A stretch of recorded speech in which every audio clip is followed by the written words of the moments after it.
Hey students, so I promised you the other day when I had submitted all of your grades and posted that announcement that I would come back and do a little video tutorial to talk about some things that you could do to improve your weekly grades if you weren't maybe satisfied with your very first assignments. So I'm going to do a little rundown and cover some points of things that will be applicable to both of my classes. So this is for English 3200 creative writing as well as English 2510 American literature. So here we go.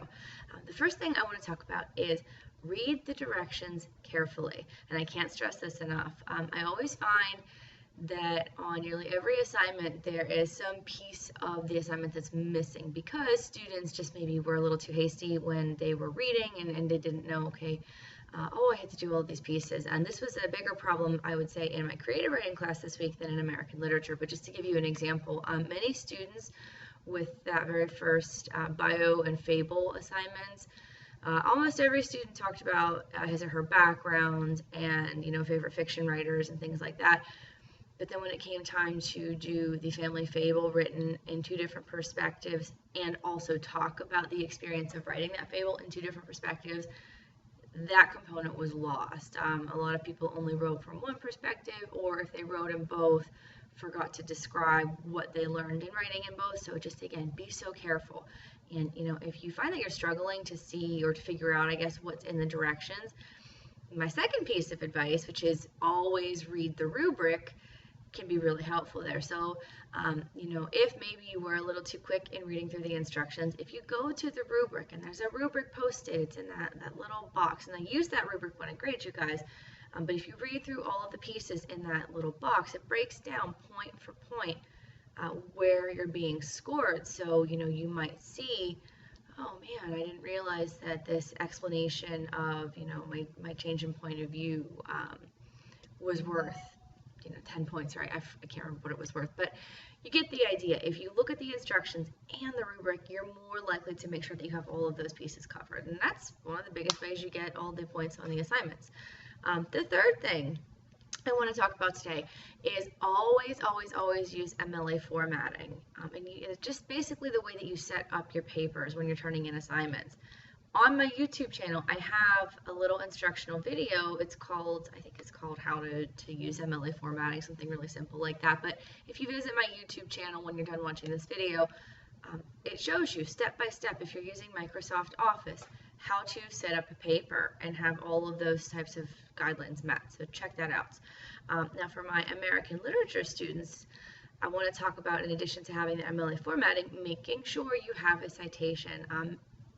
I find this happens a lot in the first week, that students forget that it's so imperative when you're answering a discussion question or when you're writing an essay to always take your ideas and the things that you're saying in response to whatever the assignment is back to the text. So, for example, if you chose Anne Bradstreet when you were writing this week, discussing one of the American values, I would expect you to go beyond stating what you saw her values to be and improve that. So actually cut out pieces of the lines of her poems and say, here's verbatim what she said, and that's how I came to this conclusion because I read this line.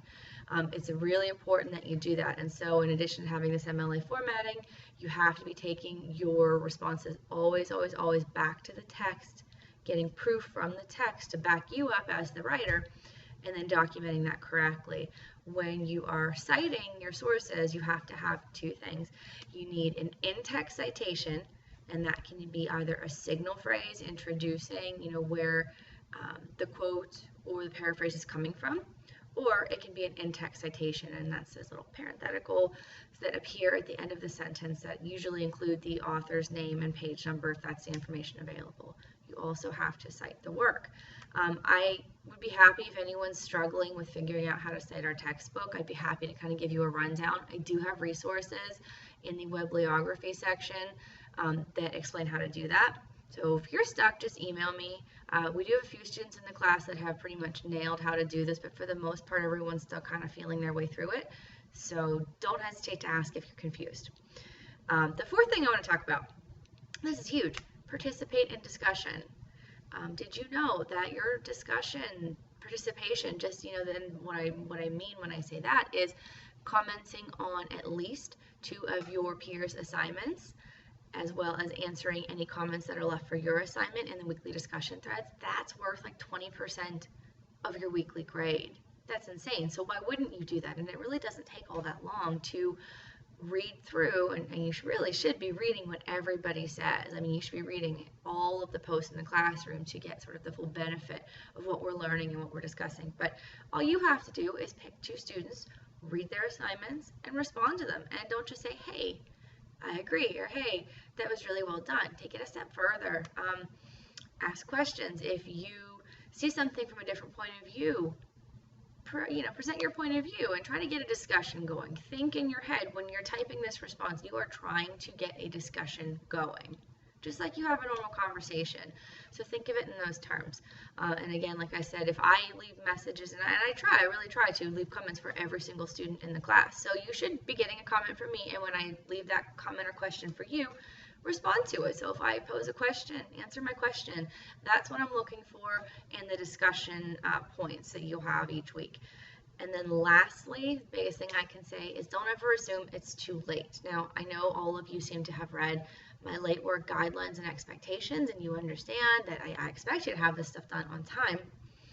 But if you take the onus upon yourself to contact me because you know something is going to be late or it already is, I'm happy to work with you, but I need you to do that. So you have to reach out to me, let me know why work isn't submitted or why it's not going to be submitted, and I'm happy to have a dialogue about that and to do whatever we can, because I want all of you to succeed. I want you to learn as much as you can in both of these courses, and I want you to be happy. I want this. It's summertime. We're in 2 different classes here. We have creative writing and American literature, and from my point of view, I think these can be and are very enjoyable subjects. So I want to make this a pleasurable and beneficial experience for all of you. So thank you for listening to my tips after this first week of assignments. If you have any questions, feel free to reach out to me as you have been. All of my contact information is posted in the classroom, and I will see you in class. Have a great day.